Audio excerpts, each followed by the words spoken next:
Langkawi, Gen 19 Southeast Asian foreign ministers hold a closed-doors retreat in Malaysia today as the country hosts its first meeting as chair of the regional bloc Asean, amid an intensifying civil war in Myanmar and confrontations in the South China Sea.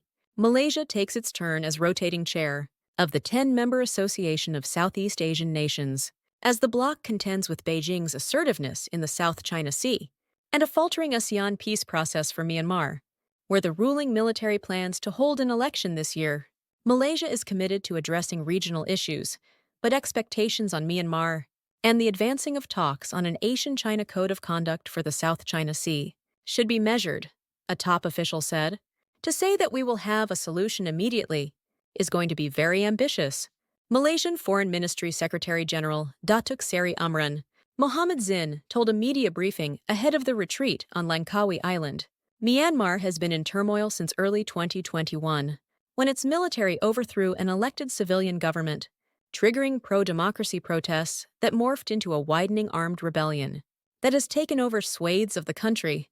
Despite being battered on multiple front lines, its economy in tatters, and dozens of political parties banned, the junta is pushing to hold an election this year, which critics have widely derided as a sham to keep the military in power through proxies.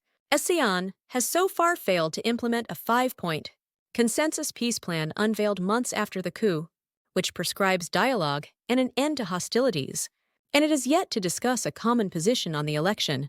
Everybody wants to help Myanmar. Engagements have happened and will continue. Under Malaysia's chairmanship, Amran said, each ASEAN member state has a role to play in ensuring the South China Sea is a sea of peace and trade. Amran said, adding tentative progress has been made towards creating a code of conduct with China, which claims sovereignty over most of the strategic waterway.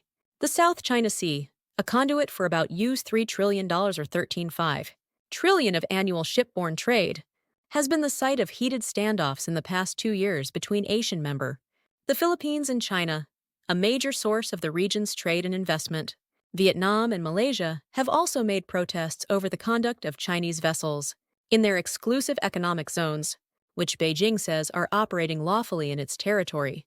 The Philippine foreign minister yesterday told Reuters it was time to start negotiating thorny milestone issues for the protracted code, including its scope and whether it can be legally binding. Adib Zalkapli, managing director at geopolitical research firm Viewfinder Global Affairs, said there was political will in Malaysia to push for a political resolution for Myanmar, but concrete progress on rules for the South China Sea was unlikely under Malaysia's chairmanship.